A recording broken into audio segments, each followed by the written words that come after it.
How to put two videos in one screen on CapCut. Hello everyone, I am Bishaka and welcome to our channel. Now let's get right into the tutorial. Firstly, go ahead and open the CapCut app on your device. Now tap on the new project option and further select the video you want to add another video in. Now adjust the ratio of the video by tapping on the aspect ratio option from the bottom toolbar. I will select YouTube here. Again, adjust the video in the frame by placing the video sidewards or upwards based on your ratio. Next, tap on the overlay option from the bottom toolbar and then tap on the add overlay option.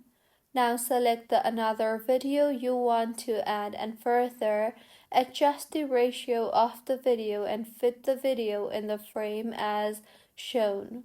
Make any further changes if required, and this is how you can add two videos in one screen on CapCut. If you find this tutorial helpful, please like the video and do comment if you have any queries. Also, do subscribe to our channel for more helpful tutorials like this. See you on the next one.